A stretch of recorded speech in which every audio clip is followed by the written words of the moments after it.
Today we are going to discuss about the binomial theorem. So binomial theorem basically explain this type of expression. So before going to start this topic, I have to revise your previous concept, which is compulsory for this binomial theorem. You have an idea, okay, so that you can have a complete picture for the binomial theorem. So let's start with the topic. Okay, before going to start the binomial theorem, you must know about the Pascal's triangle and the permutations and the combinations.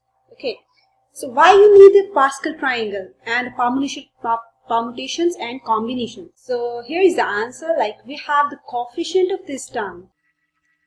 Okay, so for finding the coefficients of the term A and B, which is given in your questions or binomial theorem, so the coefficient for these terms you have to evaluate either by the Pascal triangle or either by the permutation or combination. And you also know that how Pascal triangle works. So every second term you can get by adding two numbers. Okay, by adding these numbers you can get this, and by adding these numbers you can get this. By adding these numbers you can get this, and first term and last term is always 1. Okay, this is the rule for Pascal triangle. Combinations work for you. Here's the formula for the combination, which is NCR, and you also know about the factorial term. Okay, so here is the formula: n factorial divided by n factorial times n minus r times factorial. Here what? N means the items you have taken. Okay, so the number of highest degree you have in your binomial theorem, and how many times you have to take this item? R time. Now if we are going to relate this Pascal triangle with the combinations, how you can relate with each other? So simply here n represent the row number of your Pascal triangle. Okay, and R is you can take number from 0 to that particular row. Now let's take an example how it works with the combinations, and we have to recheck it with the Pascal triangle. Is it true or is it equivalent to each other or not? I am taking third row from the Pascal triangle, which is here. So look at the first term, it's 0 term. Okay, and the first term is 3, and second term is 3, and fourth term is 1. If I am going to count it as 1, 2, 3, so we have 4 terms in third row. But if we are going to count from 0 term, then it will be 3 terms. Okay? Third term is 1. But the number of terms are 4. Okay, n plus 1 are the number of terms.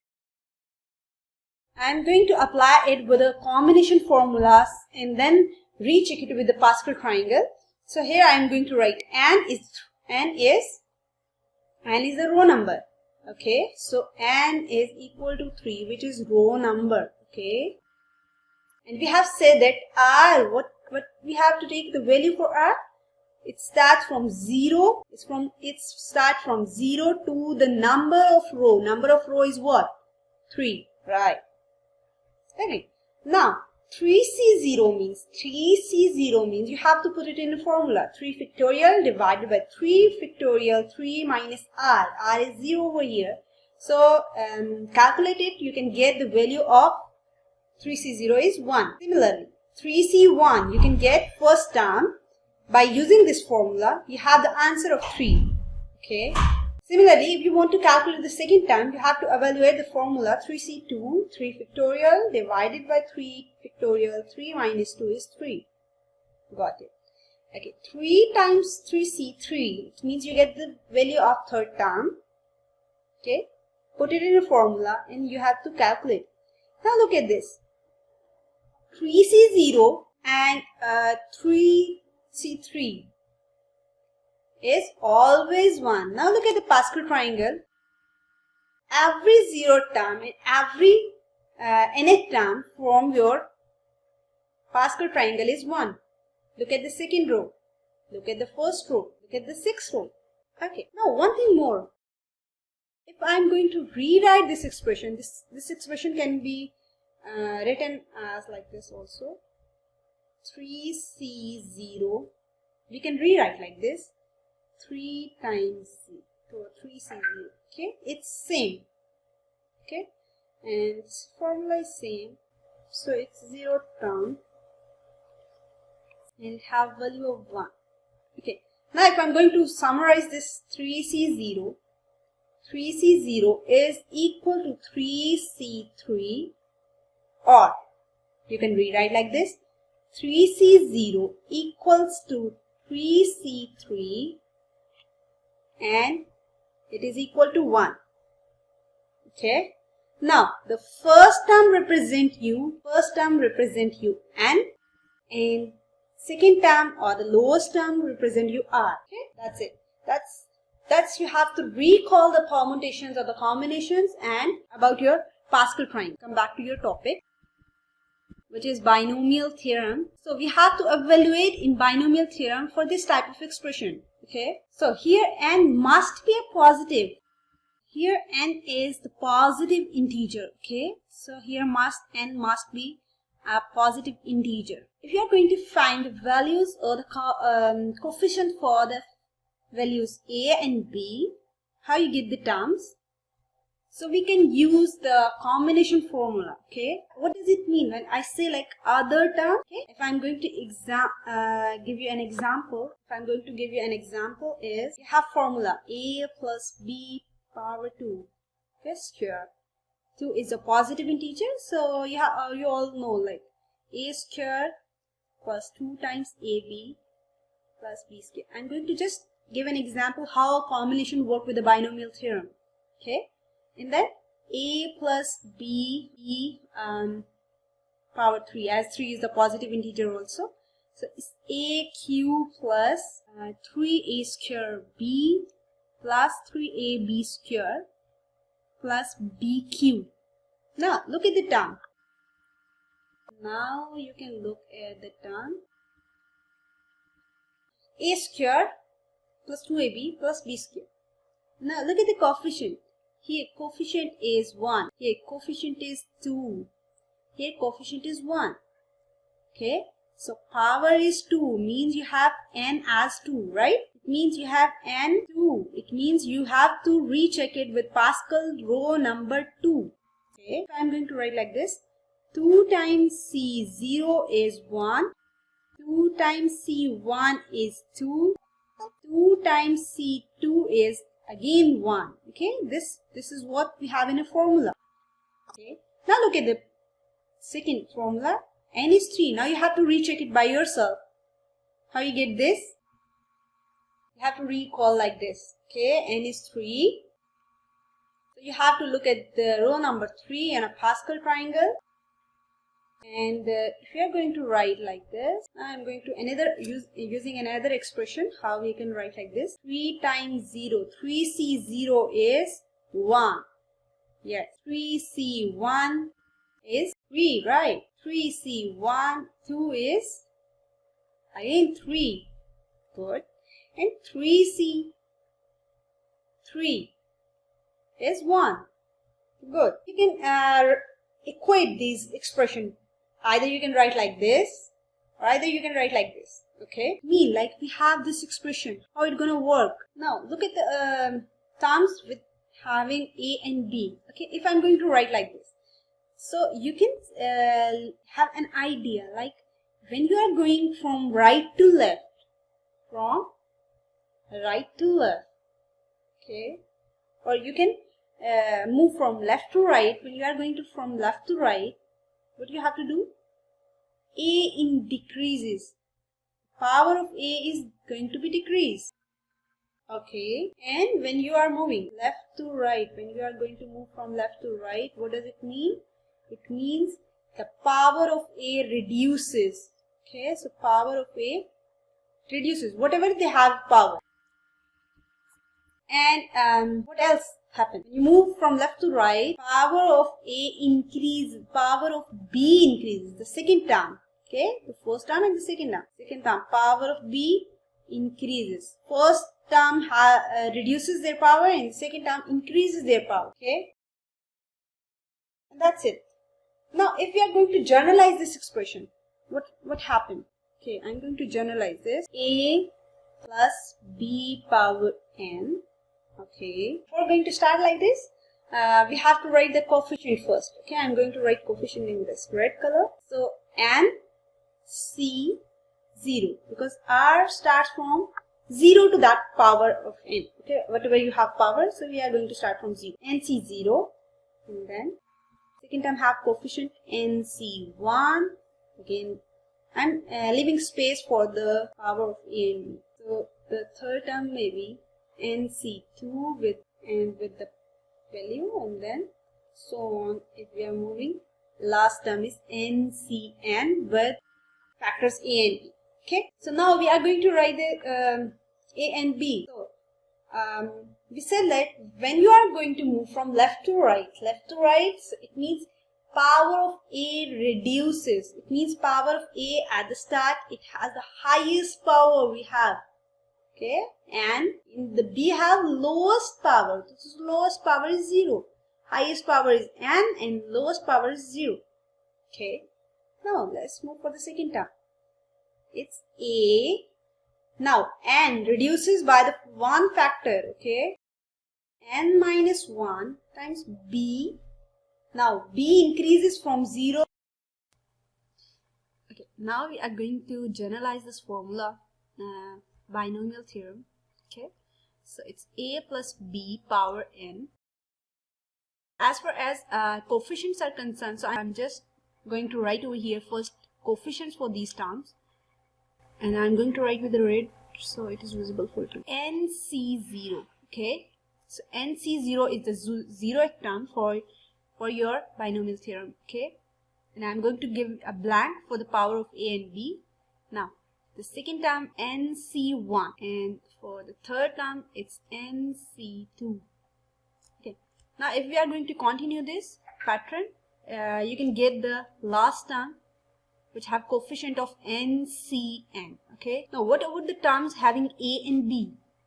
As we have an experience, like when we are going to move from left to right, so the first digit have power reduced. So power of a is going to be reduced over here from left to right. So power of a reduces. So we have power over here n. So a has power n, maximum power. In the b, the second term have 0 power, the lowest term which is given in your binomial theorem. Okay, now let's move for the second term. It's power of a going to be reduced. Okay, so n, now n becomes n minus 1. So the question arises over here, how many factor or how many digit we have to going to reduce from the power of n? So the answer is we have to reduce in the power of a with the one factor. Now the factor which you are going to reduce from a is going to add in the power of b. What happened over here? B have power 1. It means you have increased the factor from power of b is 1. Now pause the video and you have to write the coefficient for third term and write the power for a and b also. It means you have n minus 2 and b with 2. Now what you have to do for the last term, it's a n minus n and b have the highest degree at the last term. So if I'm going to write is in the simplest form, is a power 0 and b power n. Okay, so now I'm going to rewrite this formula in another expression. I'm going to rewrite this formula. It's nc0, so I'm going to write nc0 in this form. Again a and b0, and the second term is nc1 with a n minus 1, and b is going to increase with the one factor. And the third term nc2, a n minus 2 and b2. Okay, and if I'm going to write the last term ncn, a power 0 and b power n. Now if we are going to apply this on an example, so I'm going to take an example over here. It's 1 plus square root of 3 iota power 2011, right? So first, what you have to look over the question. You have to mention what is the value of a over here, what is the value of b, and what is the value of n. So I'm just going to simplify this question for you guys. A equals to 1 over here, b equal to square root of 3 iota, and n is 2011. Okay. As you know that iota comes in a complex number, so it have different power. When iota have even power, so it has number 1. It has value of 1. Okay. When iota have power of the odd, it will give you minus time iota. Okay. So I'm going to rewrite this power as with another variable. I'm going to write I power. Whenever it comes with the k, it will give you minus 1 power m. Okay, for even, if I'm going to write k as an even number. Okay, what about if k is not an even? It means k is an odd number. So what you have, this term I power k, iota power k is minus 1 times m as it is, and iota power the power 1. So here we can say like that I am going to take k as 2m plus 1, which is generalization for the odd number. So if k is even, you will get the value of minus 1. If odd, then you will get the value of minus 1 power m I. Okay, now you are going to split n, because iota have two conditions, two different values for both even and odd. So what you are going to do, you have to going to make this iota power k if it's going for even, and if it is going for odd. So for even, it will give you value minus 1 power m, and for odd, it will give you a minus 1 power m iota. Okay, power concerned with n, so I'm going to split it with even and odd. Okay, so when we add even and odd terms, you will get the n numbers. So what we are going to do, 2011 will split into 1005 and 1005. Okay, it means we have even term 1005 and odd terms are 1005.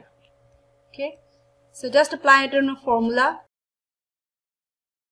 I'm going to write formula for you.